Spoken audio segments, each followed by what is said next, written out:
With their tanks and their bombs and their bombs and their guns in the West, they are providing. On Wednesday, after delays, deliberation and pressure from allies, Germany agreed to send 14 of its Leopard 2 tanks, the most widely used in Europe, to Ukraine, the first time it has sent weapons to a war zone since World War II. And a few hours later, the US announced that it would send 31 M1 Abrams tanks to help the Ukrainian fight against Russia. These powerful tanks may prove to be some of the most vital Western aid since the war began, as these tanks are bigger and stronger than any Russian ones, leveling the playing field on the battlefield. But they are still outnumbered by Russian tanks, who have almost 3,000. Furthermore, the reaction to sending Leopard tanks in Germany has been mixed, with one poll showing that only 46% supported their approval, due to fears of escalation and bad memories from German tanks rolling into Russia in the mid-20th century. But will these weapons actually make a difference? By giving significant military support, is the West effectively declaring war on Russia? And could this lead to a direct escalation in continental Europe? Are we straying further away from the negotiating table? How will Western military aid affect the war? So let's get to it, gentlemen. How will Western military aid affect the war? As always, we begin with our quick-fire round, 30 seconds each to lay out your initial stance on the matter, and we'll pick up the conversation from there. So, Dr. Morozov, please take the lead. Your 30 seconds are on. Okay. Yeah, so how will Western military aid affect the war?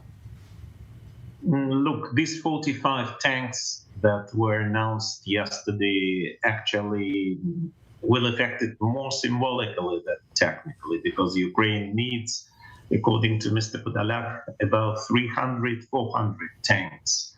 But in principle, if it's just the beginning of the new campaign of supplying Ukraine with heavy weapons, with the missiles, it will be good and it will help.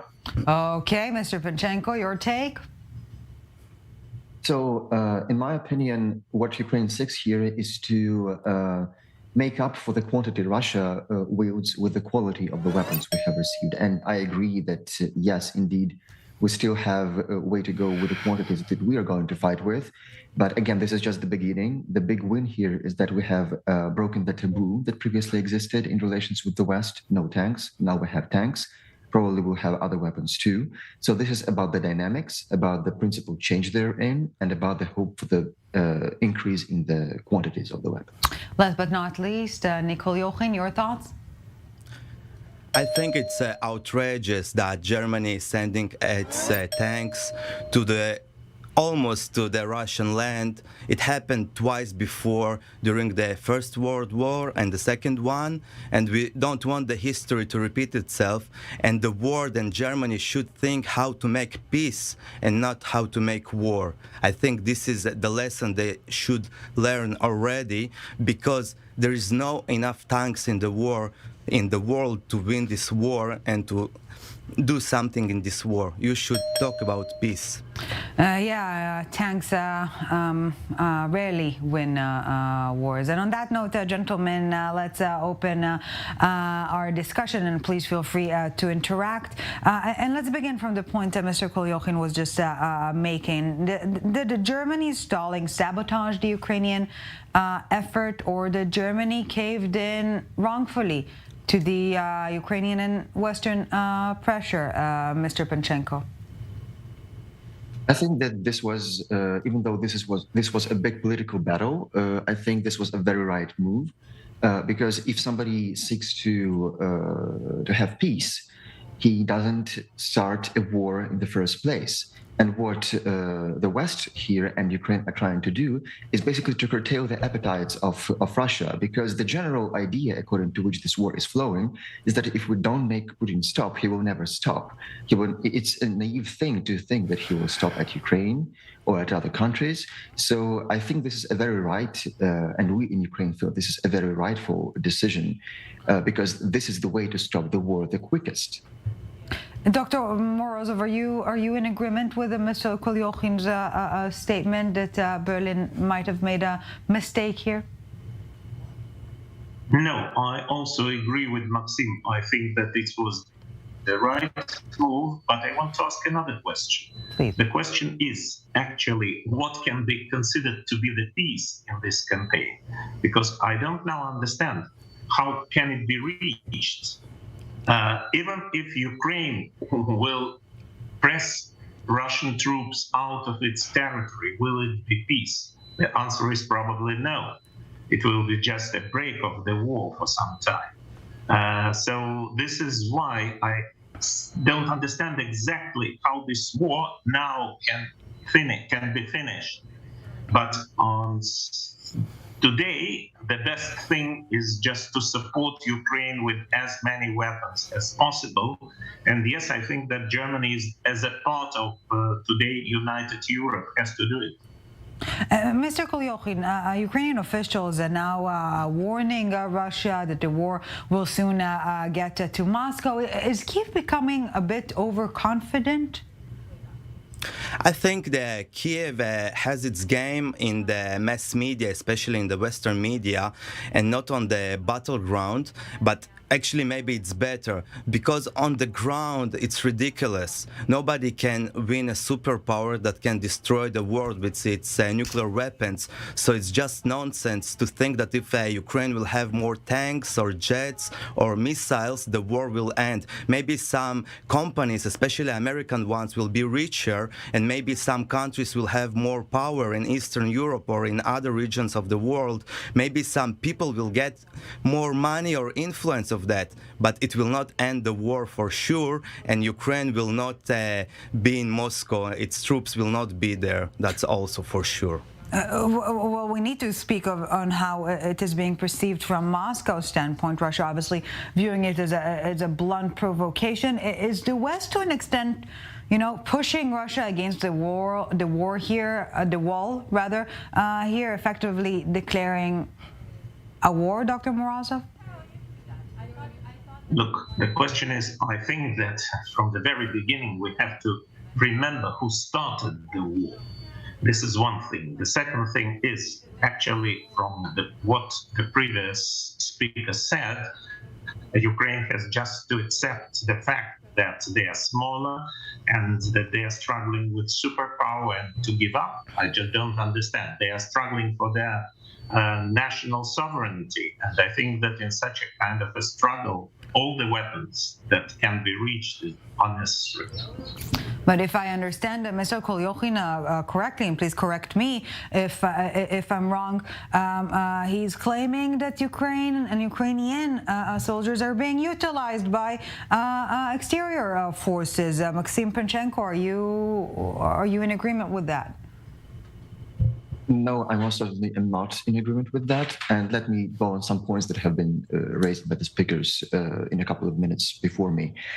First of all, when there is a question of whether there is some progress, some achievement that Ukraine can do on the battlefield, look at what has been happening on the battlefield for the last 6 years. The so-called, the self-proclaimed second biggest and largest and most powerful army in the world did not succeed to take anything from except maybe Soledar a couple of weeks back during an entire 6-month period. And also on the question of the nuclear weapons, there also is a bit of a hypocrisy here when people are saying that, like, what you're doing fighting in nuclear power. Let's look back at the history. The USSR lost the war in Afghanistan, or or look at the US. It retrieved from Vietnam, even though it had already been the nuclear power. So these things happen. It is perfectly possible to defeat an aggressor, even if he wields nuclear weapons. So that's it. But Mr. Panchenko, can you relate to the notion suggesting that providing this amount of weapons is merely pushing the sides further away from the negotiation table, where any type of a lasting solution is to be reached ultimately? No, I don't agree with that, because let's compare it with a day-to-day situation, well, more or less day-to-day situation, when you have domestic abuse, or in the political realm, if you have terrorists shooting, at schools, for instance, somewhere in the US, for instance. You do not negotiate with them. You do not make concessions to them. So you make some kind of an agreement with them. It has to be victory over them to get them curtailed so that it does not happen again. This is the same logic here. What is there to negotiate with? There is the notion of sovereignty enshrined in the UN documents in the first place. Right. There is the fact that Russia was the one to cross Ukrainian borders back in 2014 in the hybrid sense, and in the most direct sense on 24th of February. So what are we even talking about? Are we trying to make peace with a man who is trying, to get advantage of a woman, of a victim here, and not to punish him, but to say let's speak about talk the terms. It out. No, he's guilty. Kolyohin, maybe not everything or anything can be talked out. I think that the talk supposed to be in the West and in Russia is how to achieve a peace agreement. And that's the only thing that we should talk about, because otherwise we see so many people are dying on both sides, but maybe the countries that they are outside of Ukraine and Russia, they don't see it, they don't feel it. And maybe they will feel it one day because of their actions, and then their citizens and residents of Germany, of UK, of US will ask their governments why you did those reckless moves instead of trying to achieve peace when Russia was in negotiation point. Why you didn't try to achieve peace in time? Dr. Morozov, as we're nearing the end of the first part of our conversation, concluding remarks, are we getting further away from the negotiation table? Look, I think I am very pessimistic on the negotiations, because I think that today's the position of both countries are so far from each other that there is nothing actually to negotiate on, because actually Russia sees the conquered territories as the part of Russia, and Ukraine will never agree to this. So I don't understand what are to be settled there.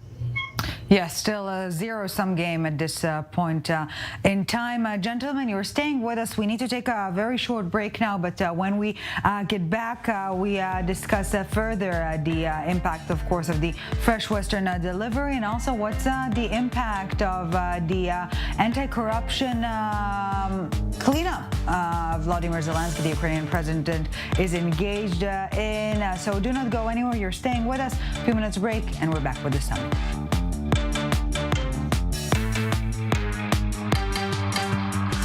Welcome back to the summit. Still with us, Kolyohin, Maxim Panchenko, and Dr. Boris Morozov. Thank you, gentlemen, so very much for staying with us. We're also, of course, staying on topic. But before we get back to our conversation, let's take a listen to Ukrainian President Volodymyr Zelenskyy saying, "Thank you, but there's more to be done." Let's take a listen.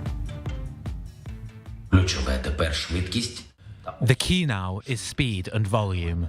The speed of training of our military, the speed of supplying tanks to Ukraine, the volume of tank support. We have to form a tank fist, such as a fist of freedom, after hits of which tyranny will not rise again. We can do it together. I spoke today with NATO Secretary General Jens Stoltenberg. We have also to open the supply of long-range missiles for Ukraine. It is important that we expand our cooperation in artillery, and we have to reach the supply of aircrafts for Ukraine. And this is a dream. This is a task, an important task for all of us. Okay, gentlemen, another quick fire round, 30 seconds each. Is it all too much or not enough? Kolyohin, take the lead, please. I think that, of course, it's too much because no weapons should be sent to Ukraine. And I have a feeling that the president of Ukraine, Zelenskyy, is a little bit like a TV star or a movie star in a Hollywood movie that orchestrated by the United States. But maybe he's forgetting that his people are dying every day, innocent citizens in this war. And he's speaking about weapons like it's just some kind of a movie that one day will end and everybody will be alive again. But it's a real life. Maxim Panchenko.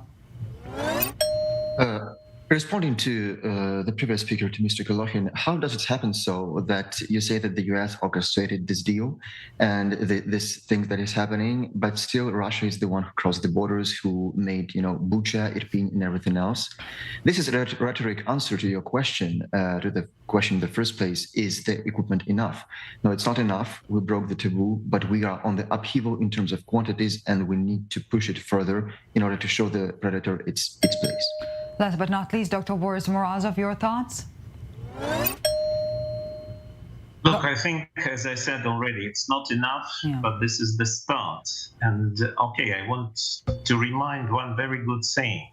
Of course, Afghanistan couldn't win again in the war against Russia, and Vietnam also couldn't. What they could do, they could not lose, and they didn't. Maybe this is also a kind of a way out. Okay, and on that note, gentlemen, please feel free to interact with one another. Nick Kolyohin, you've heard Maxim Panchenko. The floor is yours. Yeah, I think that it's really understandable that Russia crossed the border, but you can think a little bit in a sophisticated way that maybe United States or other countries, they can manipulate Ukraine, especially because it's a bit of a corrupted country, as we know, to do such a moves, because maybe Ukraine wants to be part of the Western world, part of the EU. They want to be close allies of the United States, so maybe they are trying to satisfy their boss, and they will do anything to be part of this beautiful war that we see in Hollywood. Okay, Mr. Panchenko, please, please respond. Yes, thank you. Yeah. When we talk about Ukraine allegedly being a puppet of the West, it is dangerous to forget that we still have to pay attention to the fact that there are 40 million people here living in this country, and it's their genuine opinion, according to all the polls, according to the results of all the elections, to go westbound. Ukraine wants to go to the west. It's just that Russia does not want to accept that fact. Russia wants to have a belt of security, so to say, of loyal states around it, which is why Russia is trying to keep Ukraine under its grip. It's clear as day, except, as I said, the opinion and the willingness of Ukrainians, of the 40 million of people living here, is very different. Which is why this is the point, the topic on which, based on which the war began, basically. And speaking of Russian allies, Belarusian leader Lukashenko is talking about a non-aggression pact. Is it a Kremlin-orchestrated deception move of a sort, or a trial balloon here, Dr. Morozov? Look, first, I don't agree with the first speaker, because I still think that the positions are quite clear. Ukrainians are struggling for their independence. Ukrainians are struggling for, being the part of Western community, and as an absolutely sovereign country, they can do whatever they want and reach the camp which they want. So if they don't want to be the ally of Russia, I think that it is at least their right. And yes, of course, during all the history of this last 30 years, Russia considered Ukraine to be a part of the Russian Empire, or let's call it the Russian sovereign.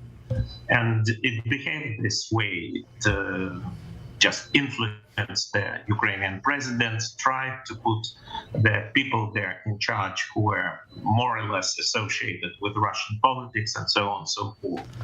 So this is how it ended. It ended in the war.